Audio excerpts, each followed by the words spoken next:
Good morning, good afternoon, and good evening, and welcome to this SIG webinar.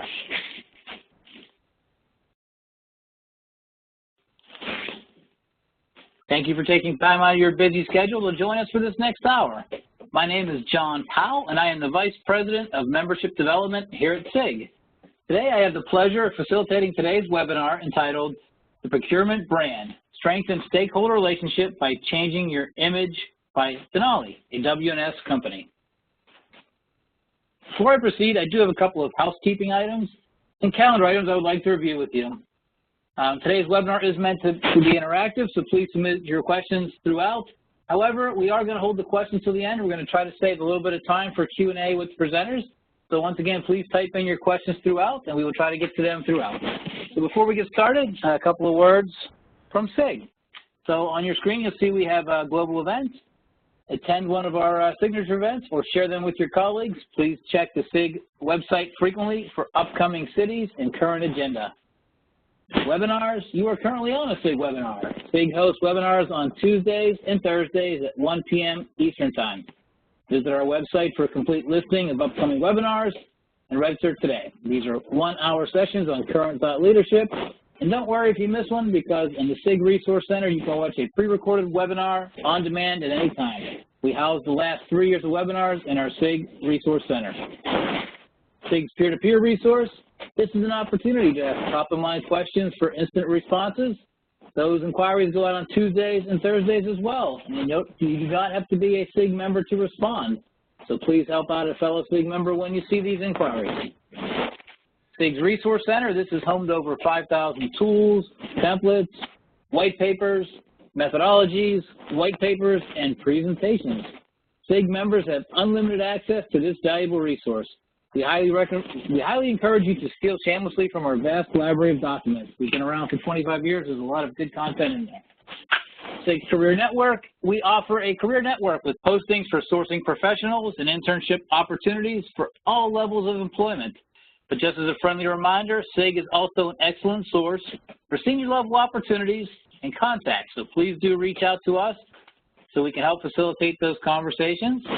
And the last bullet point on here is the Student Talent Outreach Program. This program was designed to find tomorrow's supply chain professionals today, while students are still honing their skills and learning about the industry. The program exposes students to sourcing and outsourcing executives, supply chain thought leadership, and best practice online content through networking events, virtual education, online resource library, and career services, including internship opportunities and full-time careers. At our most recent summit last week in Washington, D.C., we had students from Ohio State University, North Carolina State, and Arizona State in attendance.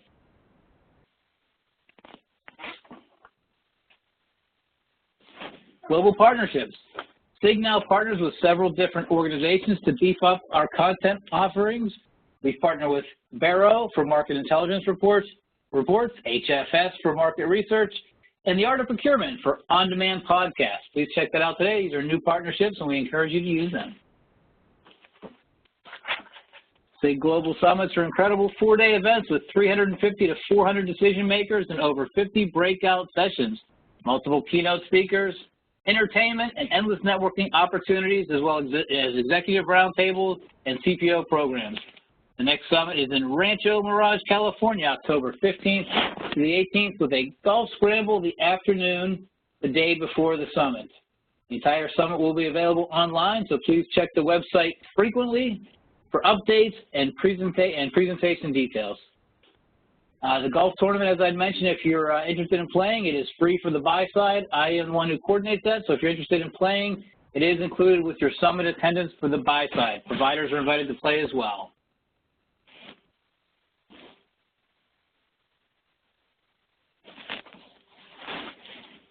So, global events. Please take a look at some of the upcoming global events on the SIG website under the Networking Events section. Our next 3 signature events, which are open to all level of practitioners, will be in Minneapolis on April 18th, followed by San Francisco on April 25th, and then Seattle on May 16th. If you have colleagues in any of these cities, please share, as these events are open to SIG members and first-time attendee non-members without a fee. SIG also offers executive-level CPO meet-and-eats. These are from 8 a.m. to 11 a.m., so your CPO can be back in the office by noon. In fact, we just had one in Columbus that just concluded a few hours ago. That means that your CPO can be home long before the puck drops tonight at 7 p.m., when the Pittsburgh Penguins also visit the Columbus Blue Jackets to once again defeat their hated rival in Columbus. Our next stop for CPO events are New York City, followed by Seattle on May 17th. If you're a CPO in these cities, please join us. If your executive leadership is in any of these cities, please encourage them to join the discussions.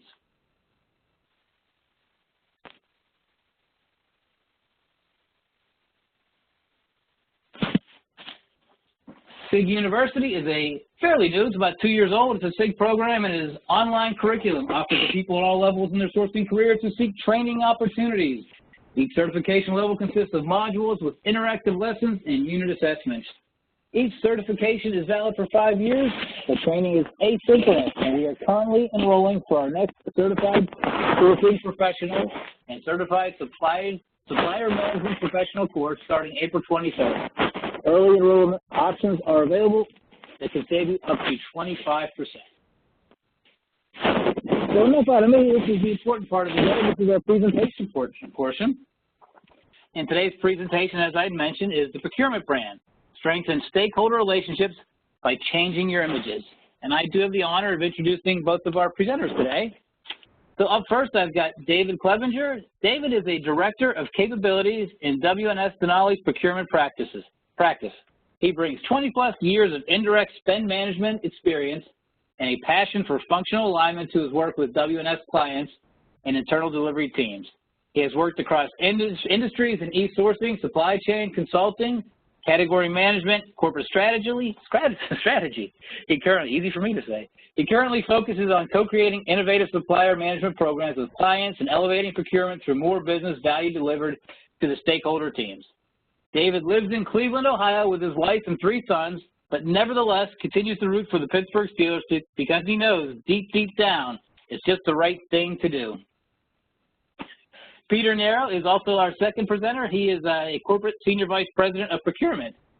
Peter has more than 2 decades of procurement experience focused on strategy development, organizational transformation, process reengineering, and business process management. He has spent the past 10 years growing the Denali practice and is responsible for enabling clients to leverage on-demand sourcing services to improve their sourcing execution capabilities, which helps address spend and drive additional cost savings to the bottom line. Prior to Denali, Peter spent time at several large consulting firms where he developed his expertise in organizational design, BPI, change management, and program management execution.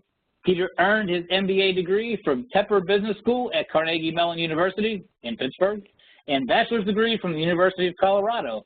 He lives in Pittsburgh with his very energetic wife and son. Without further ado, I am going to turn it over. Welcome, and David, you're going to kick us off. Dave, the controls are yours. Thank you, John. And just as a reminder to all attendees, I clearly did not write my own bio. I should, next time, be a little more attentive at that. Thanks, everybody, for joining today. We're very excited to talk about branding and how this can help procurement, both in how to engage with your stakeholders on an organizational level, as well as better promoting your overall value proposition. We want to take a closer look at how an effective brand can improve your ability to engage with stakeholders, and in doing so, access new areas of spend, better align with business objectives, create opportunities for shared success, and establish yourself as a strategic partner, not just as an administrative function. Specifically, we'll be discussing procurement's evolving objectives, the value of branding and achieving success against those objectives, the 4 components of brand value tailored to procurement, and how we deliver on the promise of our brand. Peter's going to take us through a detailed case study. So before we get started, I wanted to level set by kicking off with a quick poll question. So please take a moment to help us understand how your procurement department has approached internal branding initiatives. To take the poll, you should see a button in the bottom right-hand corner of your screen to submit your response. That is correct, David. The poll is open, and it will be open for a total of 45 seconds. So you could please submit your response, A, B, C, or D. And while we're waiting for that to close, David, if you had to guess, what do you think will be the most prominent answer? You know, based on what we've seen, John, across our client base, probably a lot of C's and D's. We think more folks are focused on this than there were even a couple of years ago, but most are in the very beginning stages of exploring a brand image for their procurement department.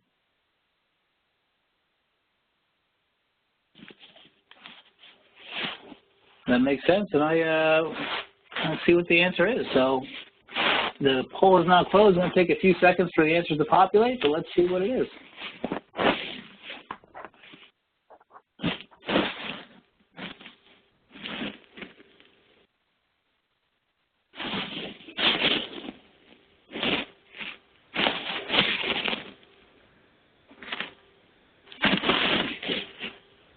Okay.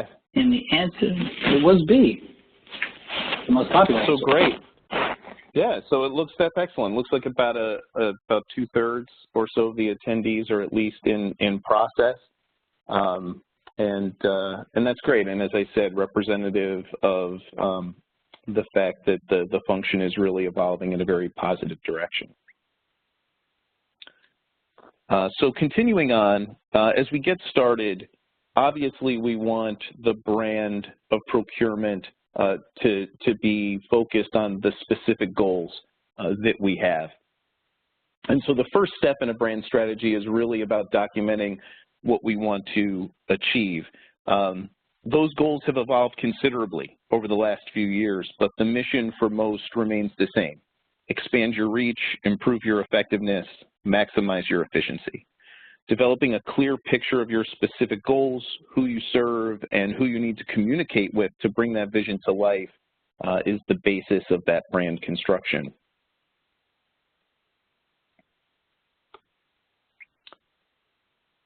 An effective brand image is powerful, but it's ultimately only as strong as the product it represents. To truly raise procurement's profile, the adoption of a category management-driven operating model represents a strategic market-leading approach that delivers sustainable value to your organization. So building a brand based on these types of effective, innovative ideas is critical to the success of your message. So how does a good internal brand support these objectives? Well, think about how critical relationships with key stakeholders like leadership and spend owners and even suppliers are in making a next-generation procurement model come to life. Branding is a proactive method to establish how you want your value to be seen by your audience. Think about the brands that you admire, the ones to which you are loyal, or in fact the ones that you avoid. You place a high value on those that make your life better. Now let's think about whether or not procurement's current brand has those same attributes. Are your customers proactively coming to you? Do stakeholders understand the full scope of your capabilities? How do the people you need to work with feel about working with you? And perhaps most importantly, is the perceived value of working with procurement enough of an incentive for stakeholders to think and act differently? And that brings us to the 4 pillars of brand value. This is a marketing tool that is used to understand how to construct a brand. And we're tailoring it here today to be specific to the challenges faced by procurement. The elements we will be covering are reputation, symbolic, relationship, and experience brand value. Addressing each of these elements is important in the construction of a brand. Understanding how you were viewed, how users perceive the value of engaging with you, the quality of the relationships you secure, and the experience you provide combine to form your brand image. At this point, it's important to note that in the case of many procurement departments, this effort will not be a function of branding, but rather of rebranding, because procurement already has a brand. And unfortunately, it's often not very good. The quote on this slide comes from an actual email sent to someone in our company. And it's rough, but it's important to know where we are starting from. In a lot of instances, you're not starting something, you're overcoming something.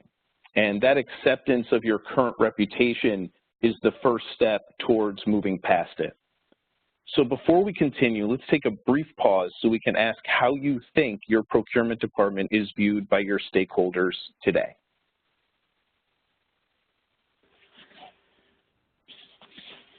All right, David, the poll is open. So we've got, looks like 5 choices. And I'd have to say I love the previous slide. I'm a big fan of Office Space. So while we're waiting for the registrants to select their answer, if you had to guess, what would you say? A, B, C, D, or E? Are they rock stars, or are they down there on the bottom, or somewhere in the middle? Just based on the answer to the first question, I think that hopefully we'll see at least a high number of Bs and some As.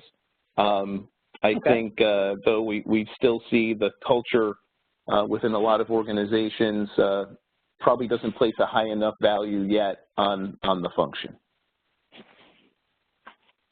Might get our fair share of Ds in there as well, I guess, right? Hopefully no E's. I'm hoping for 0 E's. All right, we've got about 10 seconds left on the poll before it closes. Oh, there we go. All right, so pretty consistent with what we expected, and it seems like potentially pace or some of the other elements beyond just the general value still an issue with some of the folks. So to change our reputation, we have to think about how we want to change our headlines. If we're not proactively saying who we are, what we do, and why it's valuable, people will fill in the blanks on their own. Think specifically about the reputation you have with each key stakeholder group. Be candid about how they see you today, and if you genuinely don't know, send out a survey or put a focus group together. Then think about how you want to be thought of by that group, and that starts with what they want. So leadership wants to see quantifiable results and innovative ideas that will separate your company from competitors. Internal spend owners have unique challenges. They're looking for a business partner that will help take the time to understand those and help them develop meaningful solutions. You want to achieve customer of choice status with key suppliers to jumpstart innovation and continuous improvement, but sometimes you're starting from an adversarial position. Define how you want to be seen based on what you want to achieve with each of these groups of constituents. Symbolic brand value is about how clearly and easily a user sees how your product or service makes their lives better. The goal is to get your stakeholder to put their needs in the context of your brand. This requires procurement to expand the relevance of your service offering to be inclusive of more than cost savings. Your brand needs to represent procurement as an accelerator, as collaborative, as more strategic, and as aligned with broader organizational objectives. I heard someone say once that you will always be relegated to the person you sound the most like. If you only talk about cost savings, you'll only ever be involved with one component of the business process, and your symbolic value will be reduced. Now, we all choose brands that we feel best address our needs, and we tend to stick with them if we do. This type of consistent usage is a reflection of how strong a company's relationship brand is. The relationship brand is built by combining a relevant offering, something that's easily accessed by stakeholders and that solves a problem they have, with outstanding execution, the ability to deliver that service in a way that consistently delights the user. Together, these attributes engender loyalty, which is the ultimate objective of relationship branding. Now, your brand will ultimately be defined by your customer's experience. At this time, I'll turn it over to Peter to walk through an example of how a procurement organization used branding to shape that experience. Peter?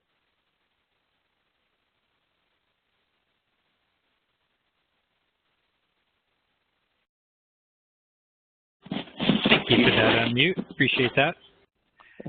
Thanks, David, for setting me up. I switching it up just a little bit, instead of going through like just a classic case study, we've helped a number of clients rebranding, and I've been involved with a lot of those opportunities. And so I'm going to go through a little bit of best practice. I will touch on a little bit of a case study towards the end, but just some steps to think about if you're on the journey, which looks like a lot of you guys are, or you're just kind of starting the journey. You know, how do you go about rebranding the organization?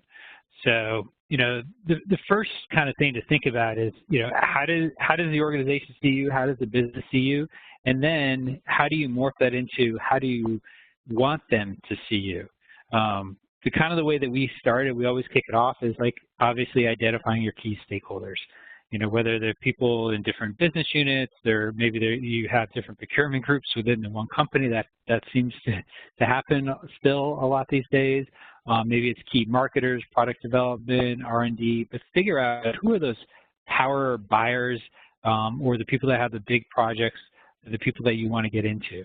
And then create a focus group. David mentioned that a couple of slides ago. We found that very, very effective. Sometimes we do it with our clients in the procurement people in the room. Sometimes they choose not to have it and have us as a third party to kind of go in there to be able to get the opinions and figure out, you know, how do they feel about the procurement group? What do they want from a procurement group? What are the services that have worked out really well for them? What are their experiences that have been great with the current group, and what hasn't been so great? We also use this as an opportunity to kind of learn about and uncover different misconceptions that the business might have. One of the most common ones is, well, you know, I don't want to lose control over the process, or I don't want to lose control of the decision making. They'll make me go with just the lowest cost supplier. You know, I'm not going to have a seat at the table anymore. Having that idea and kind of hearing what the worries are of the people in the business help you to establish your brand and kind of develop your products and services. It also helps create buy-in from the business stakeholders and relationships. I mean, it demonstrates that you're listening to them by pulling that focus group together. And one of the things that some people lose sight of is like, it's really good to do this to kind of rebrand an organization. But for clients that we work with, we typically try to do this every few years because things change, and we want to know what that is.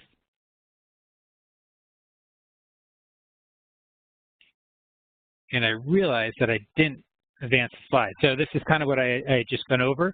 I'm not going to obviously be reading the slides to you, so you'll have a chance to download these afterwards. So I'm just going to kind of skip on to the next slide and talk about kind of step 2. So there are only 6 steps. I mean, I could have included a lot more, but I know we have a time limit. So just try to pick the key ones.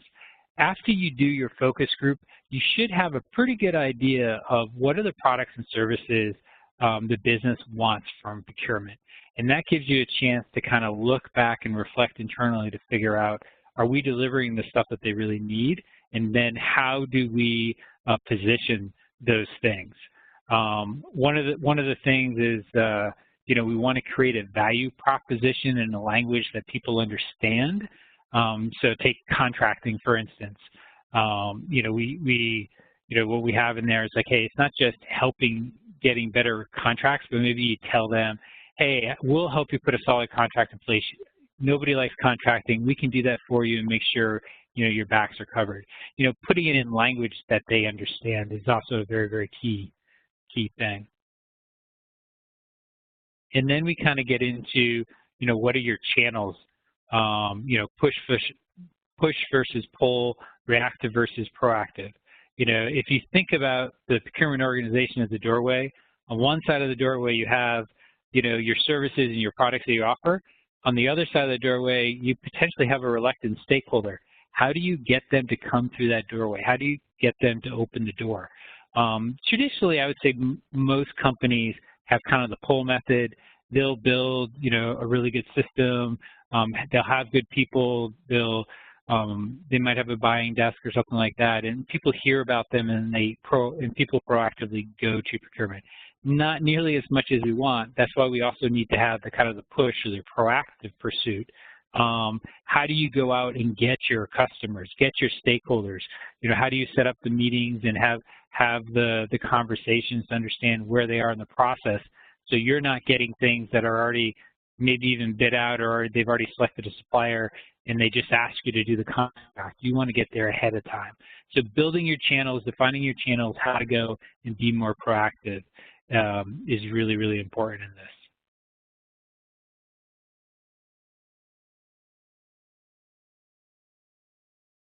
The next thing to kind of think about, step 4, is the engagement model.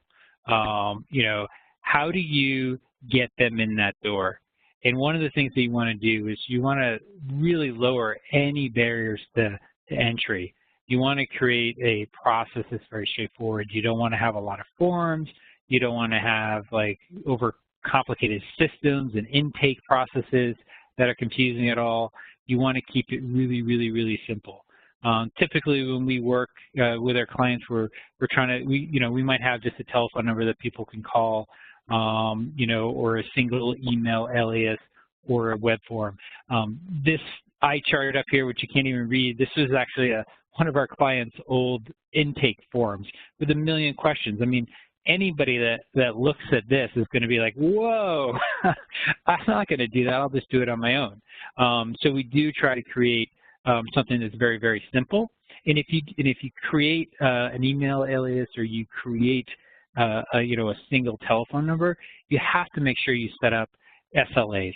You know, if you have that number and nobody answers the phone, or if you send to that alias and it takes the day for people to get back to you, that's affecting your brand. I mean, you're creating your brand. You are rebranding. So you want to make sure that you have a way to get a response.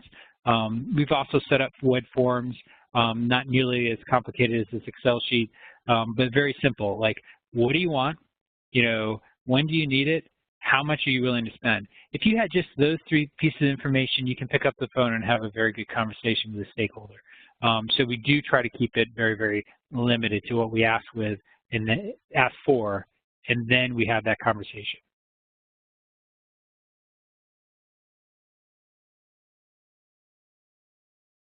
Step 5 is to think about the actual brand name.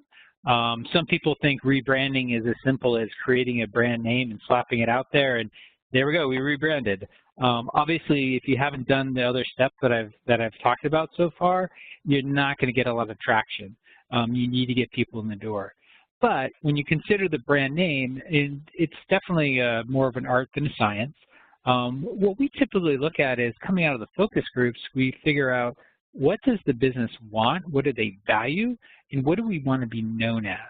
A lot of the misconception is, procurement's just going to take the lowest cost, supplier. They're only focused on saving money. We've had plenty of clients, not plenty of clients, we have had some clients that are less focused on savings and more focused on either risk management, getting the best value, not necessarily the lowest dollar, adding value-added services, looking at value engineering, things like that. And so creating the name is very, very important. For instance, Easy Buy might be for a procurement group that had a reputation of being too complicated or bureaucratic. They're probably the ones that had that Excel sheet on the previous slide.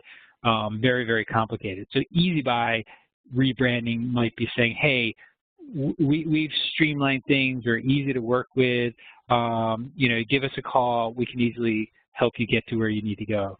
As opposed to something like Smart Source or Smart Buy might be, more focused on, creating more value or a better way to do it. So there is a lot in the name. Again, these are some names on this page we've used in the past, sometimes we haven't. But it is worthwhile trying to figure out, what do you want to be known as, like literally known as. Oops, a little too fast. And step 6 is kind of your traditional marketing. The way that we looked at it, gosh, it was probably a decade ago that we did kind of one of our initial true rebrandings. We looked at it as classic marketing. How do you go out? What's your product? How do you place that product? How do you promote that product? What the product is called? A procurement group is no different. It is another services company within the company itself. So look at it as how you would market any other product or service. And, you know, getting the word out, this is really talking about how do you physically get it out there? All these things that are listed on this page are things that we've done with our clients in the past. You know, the targeted email mailer is something that, you know, usually we would encourage to do a newsletter maybe once a quarter, not too often that goes, you know, it gets deleted as soon as it comes in, but once a quarter, and then targeted in the sense that, you know, maybe you send one to the marketing group because you don't have a lot of traction in marketing, and you might have a case study in there for procurement, hopefully using one of their colleagues, the marketing colleagues, in a success story that you can put forward, and then maybe having information on trends within marketing suppliers or something that's very targeted, but something that they can actually consume and they find useful.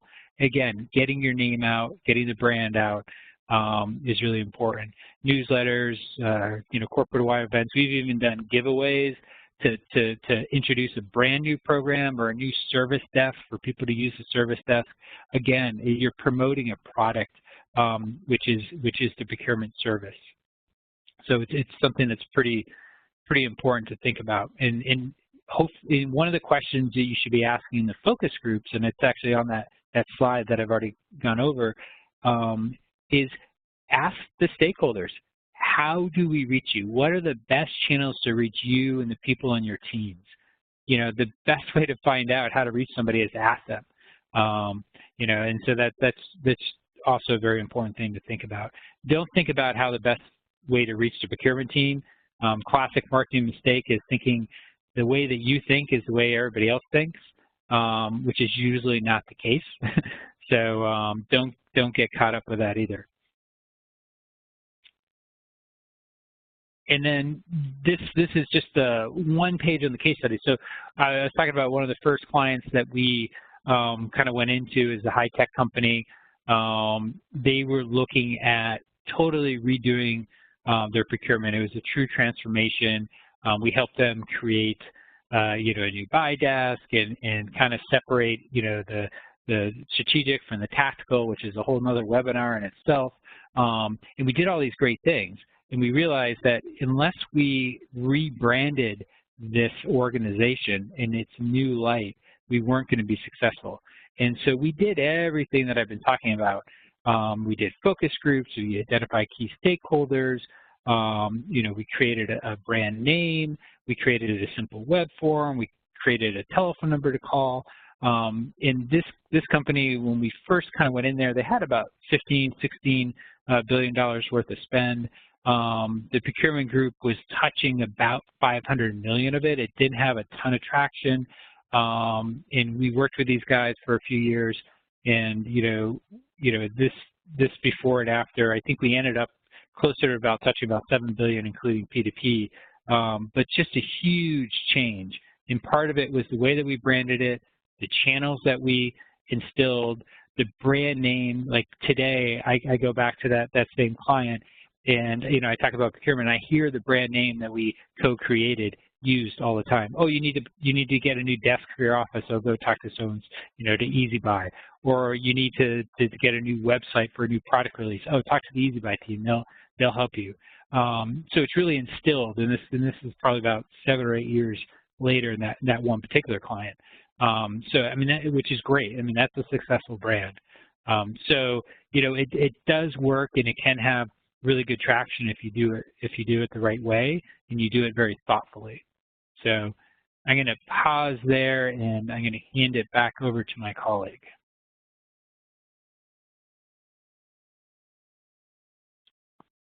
Great, thanks, Peter. So in closing, it's critical to remember that people think that they understand what procurement does. So as you continue to evolve from tactical execution to a greater concentration on strategic, highly impactful work, you want to make sure that your brand reflects that transition, and that you are tracking the value of that branding by making sure that the key metrics that you've established that Peter talked about are being measured so that you can continue to dedicate the time and resources to that kind of more strategic work. So a number of things that we want to leave you with today. First and foremost, an effective brand demonstrates how that product or service makes the user's life better. And that's something everyone wants to see in any brand that they're utilizing. The greater that value is to them, the more likely they are to continue to use that. You don't want to corner yourself with messaging that limits your value proposition. You want to make sure that that brand is relevant across all the needs that your customers have. So you want to get away from any of that savings-only kind of branding. If speed to market is a critical element for your organization, make sure that's represented. If quality is a major concern, make sure that's represented. Don't alter your value proposition. Tailor your language and channel based on your audience. This is a mistake we see a lot of people make where based on each audience they talk to, they start to change what they do and the value procurement provides. Your brand is consistent. Its appeal is different based on who you're talking to, but you want to make sure you're steady and consistent with the value that you provide. You want to leverage champions to serve as symbols of your success. Nothing is more powerful within an organization than an endorsement from a respected party. Don't stop communicating. The impact of a brand takes time. That constant drumbeat is really critical to your messaging, and too often we see organizations who go out once or maybe twice or once every 6 months. If, again, you think about even the B2C world and how organizations want to make their, raise their brand recognition and appeal, they hit you with that message over and over and over again for an extended period of time. There's no alternative to excellent delivery. Again, your brand meaning is defined by that user experience. If you get them to come and you fail to execute against that promise, that's going to damage your brand. One of the unseen things that Peter also alluded to was about recognizing influencers throughout your business. Those stakeholders are not always obvious, and I think when we're branding, when we're marketing, when we're messaging, we want to get to senior leadership. We want to get to the folks who are the budget holders. That's not always the limit of where we should be going with brand.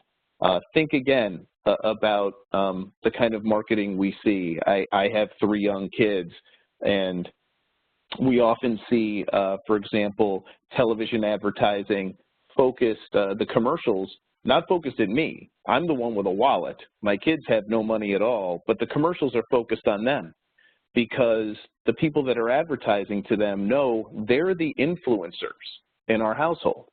And so that's who they're trying to appeal to.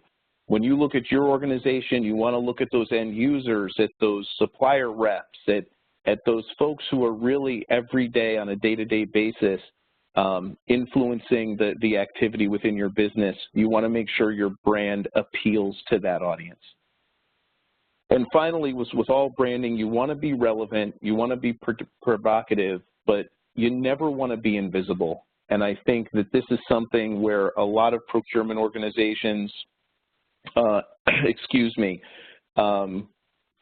focus a lot on wanting to be supportive and on wanting to help and letting other parts of the organization take the credit for the strides that they make. And that is important, but at the same time, you want to make sure that your brand is represented in those successes. So make sure that you're never invisible. So I want to thank everyone again for their time and attention today, and I'll turn it back over to John to see if we have any questions. Of course, David, yeah, thank you. Very informative, and I really enjoyed that. And let me just say to everybody, I've got a few questions in queue, but before I get to those, let me remind you that we do have some time left, so please type your question in the box at the bottom right-hand corner, and we hope to have enough time to get to each and every one of them. And number two, I did not mention that we are sharing the slides at the end of the presentation. So if the attendees want to type in some questions while we get to the questions, I'm going to throw the first question out there. This one came in and it asked, can you talk about the time and effort required to effectively rebrand internally? Also, do you have any suggestions for organizations with very limited budget/resources? Aren't we all limited, right?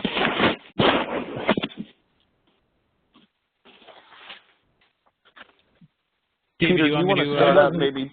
Yeah, sure. Talk a little bit about the time, and I can talk about some of the budget stuff. Sure. Now, I will forewarn you, I used to be a consultant, so of course my answer is it depends. But what it depends on is how big the organization is, how big of a rebranding effort. Are you going through a transformation, or are you just kind of tweaking your services, or you just want to get more traction? I would say the example that I threw up on my last slide, with the high-tech company, that took, for the actual coming up with the name, doing the focus groups and all that, it took a couple of months.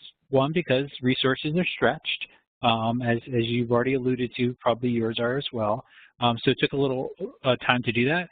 But the actual traction of that program, and again, it was a rebranding for a Fortune 500 company, it was probably a couple of years before you heard like Easy Buy. And I'm actually making up Easy Buy. I don't want to give away the client in case they're on this call. But like, you would actually hear people talk about their brand name pretty across the board after about a couple of years. But the program got traction right away because there's some really good stuff in the program, but it wasn't like common language within the organization. As far as the amount of effort that goes into it, I mean, the focus groups obviously are the easiest way to do that. I mean, you don't have to hire an outside organization to do that. Sometimes it is good to have a third-party, person do that, but that's not a lot of cost, but it is some time. You probably want to, probably 10 or 20 hours of time over a couple weeks to really get your ducks in a row, have your questions, figure out how to do it, who to ask. But that's, that's small. And then depending on how you get your messaging out, talk to your marketing team, literally in the business, like, hey, we were rebranding within our company, how could you use? So, I mean, part of it is beg, borrow, and steal. Everybody has limited resources in procurement. That's across the board. So how do you get other people involved? And then the last point I'll make about this is I mentioned in the marketing newsletter that we were doing quarterly and some of the other things. The first thing we did is we got a couple of really good, quick wins, low-hanging fruit in the new program, and we talked those business stakeholders in going out and doing the focus groups as well as doing kind of dog and pony shows with us, the procurement folks. So we actually get stakeholders because we know that if one marketing person tells another marketing person, hey, procurement did this really cool thing for me, you should go talk to them, has a lot more weight than me as a third party or somebody in procurement going to a marketing person and saying, hey, can you help us? No.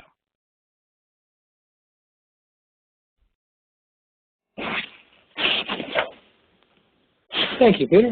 Took a second to get off the mute there. David, do you have anything you want to add to that? I was actually going to make the same recommendation Peter did. We've seen clients have a tremendous amount of success engaging their own internal marketing department, gain access to their expertise, but of course it also offers the additional benefit of helping you build a relationship with that functional group. So that's always a great suggestion.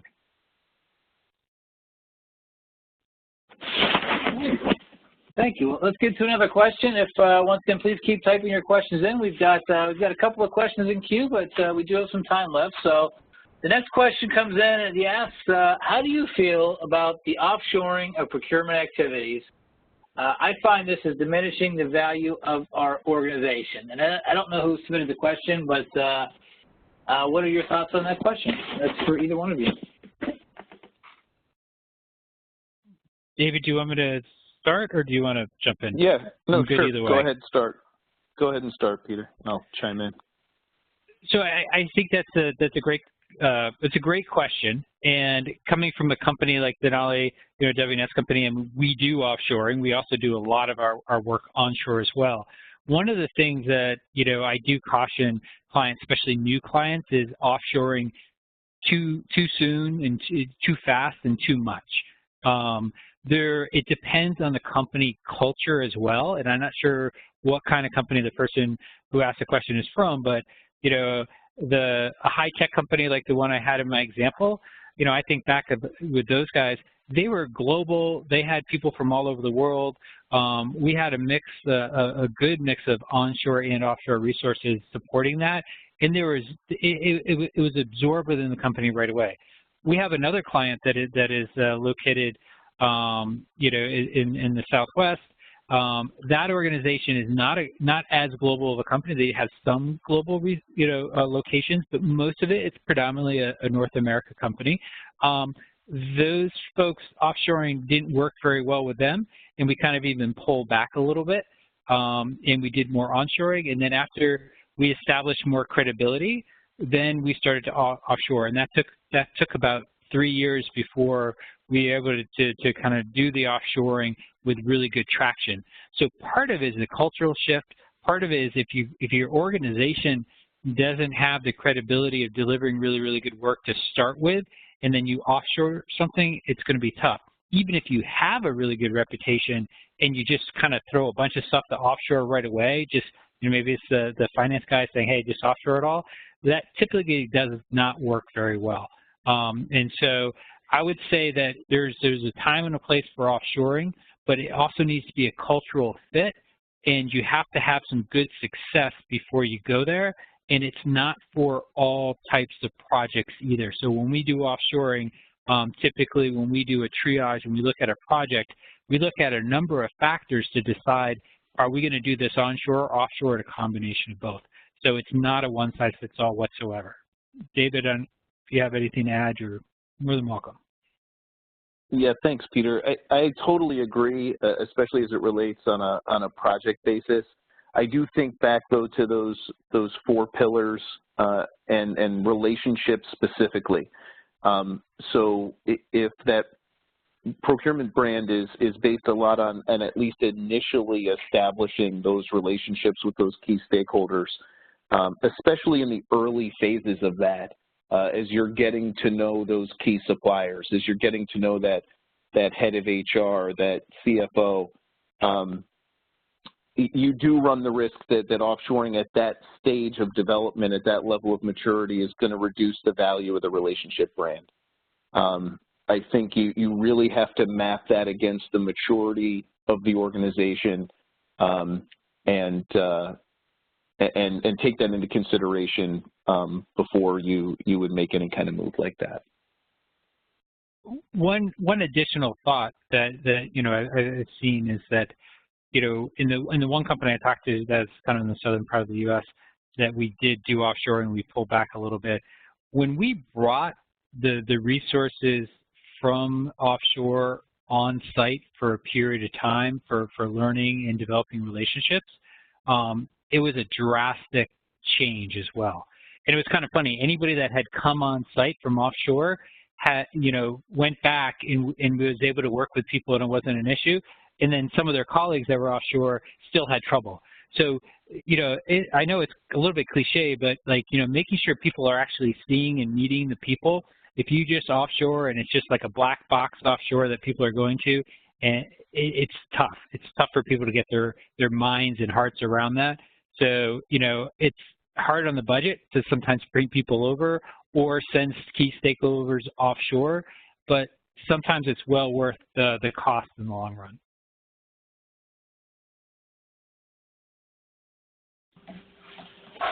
I agree completely. Well, we do have, we're getting more and more questions in queue. We've got some good ones, so let's get to as many as we can. So this is for either one of you, whoever wants to jump in, but I will throw the next question out. This person asks, our procurement organization has drastically changed our processes and policies over the last few years. However, our stakeholders have not changed their behavior towards procurement, continually engaging procurement at the last minute. What can you do to drive change with stakeholders' behaviors and expectations? Yeah, that's a great question, Peter. I'll start and then obviously comment as well. So, I mean, this is a great opportunity just from a campaign standpoint. But first and foremost, something that was mentioned earlier, if we're expecting the organization and stakeholders to do things differently, we have to make sure that we're clarifying what the value of that is, because it has to be worth their while to change. And that change management is always the toughest thing within almost every organization.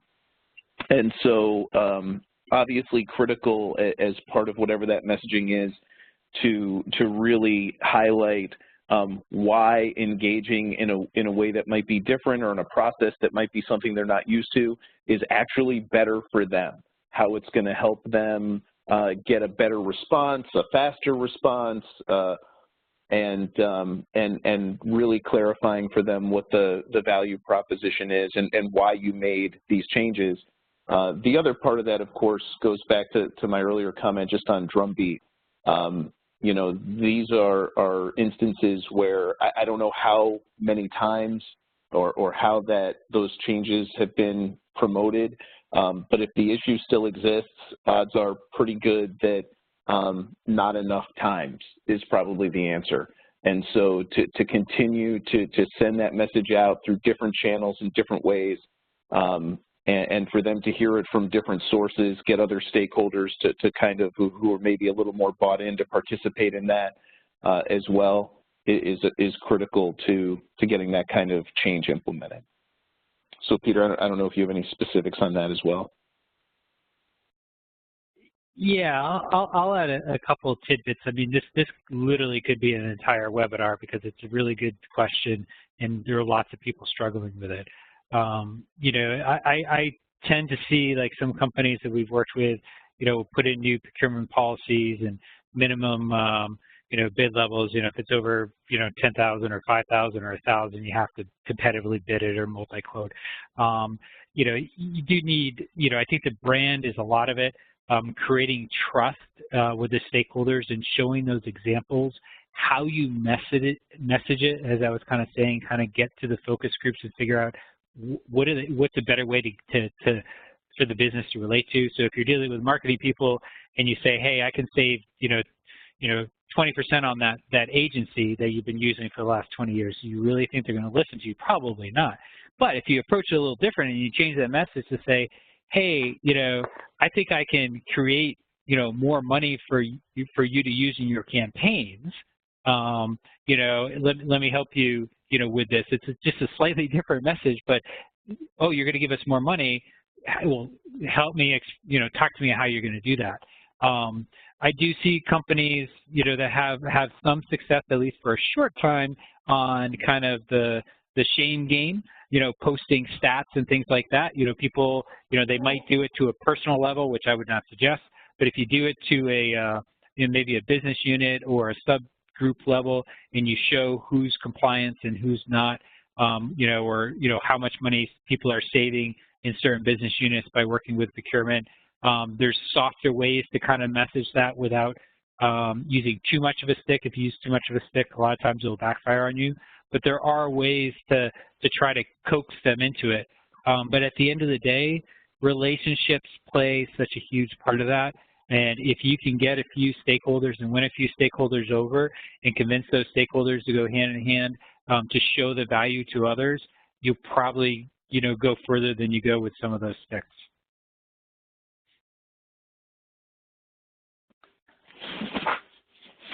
All right, thank you. Thank you very much. Well, you know, if you don't mind, I'm going to jump into another question. We've got about 5.5 minutes left, so let's get to as many as we can. So the next question came in and asked, can you talk about how to get C-level support to help promote procurement's value while still following company policies? And you can't say it depends. Yeah, I think certainly from the way you shape your brand as it relates to appealing to leadership. First of all, you have to be totally aligned with their objectives. You have to represent the things that that they care about and that they're highlighting, and clearly those can change over time, but you have to evolve to meet those. If again, if they're talking about innovation or global expansion or margin enhancement, and you're talking about other things, it's not going to resonate. Your brand's not going to resonate at a C level. So I think it's critical that you speak their language. And again, in all of your branding and messaging, even if, you know, and Peter talked a few minutes ago about just sort of slightly altering a message. You know, you talk about cost savings, translate that into what senior leadership thinks about and the C-level thinks about. They think about earnings per share. They think about margin enhancement. Well, translate what those cost savings mean into an earnings per share improvement or a margin improvement. So if you want them to pay attention and get that support and help you promote it, your brand to them has to be one that's relevant to the organizational goals that they've set forth. I fully agree with that. I think those are great points. You know, I just want to emphasize that speaking the same language. You also have to be really careful when you're talking to the C-suite. You really need to know what the business thinks about procurement before you craft your message to the C-suite. Again, focus groups, very inexpensive, don't take a lot of effort. As long as you get the right people in there, can be huge help in that. You want to find out, hey, if your customer sat scores within the procurement aren't that good, you need to find out why. Because if you go to a C-suite and says, hey, here's our vision, this is what we want to do, and the C-suite's hearing about bad customer sat from procurement, you lost your legs before you even got in the door. So you really need to understand how the organization sees you, and then you need to be able to craft your message around that. And as I mentioned, you know, it's one of the steps is making sure that the products and services that you're offering to your business stakeholders are the right ones, and they're the ones that they really value. Don't spend a bunch of money or put a bunch of effort into doing something unless you've heard from the business stakeholders that that's something you want to do, or the C-suite. You know, if the CEO or the general counsel saying we need to reduce risk, and you put a risk program in place, well, that makes sense. But don't just start a risk program if nobody else is saying it and you just heard it in a webinar. Like, oh, you should have a risk program. You really need to match up to what the business is saying, and you need to listen to that very carefully. And then you'll be better armed to go to the C-suite to present your value propositioning in their perspective. John? Thank you, Peter. I appreciate that. Well, you know, we're almost to the top of the hour. At SIG, we do value your time. When we ask for an hour, we only take an hour. So this is going to conclude our webinar, but before we go, I do want to thank both David and Peter. If we can go to the next slide, we will put their contact information out there. And the questions that we did not get to, there were a couple out there that we didn't get to. We will forward them on to the presenters. And I want to thank you for a very informative webinar, and we will be sharing a slide deck. We do appreciate you sharing that with our attendees. They always appreciate that. You should be seeing it pop up on your screen now, the file transfer. So thank you for sharing that. And I just want to let you know, everybody, before we go, our next webinar is scheduled for April 24th. It is entitled AI is Changing Contingent Workforce Management, What You Need to Know by Pro Unlimited. So once again, I do want to thank our presenters, David and Peter from Denali, or WNS Denali. Very informative, and we had some fun today, and you have to watch out who writes your bio, I guess. So I appreciate you guys having some fun with us today, and as always, you know, appreciate the Pittsburgh connection. So David, Peter, thank you very much once again, and this does conclude our webinar today. Thanks, John. Thanks, everybody. Thank you.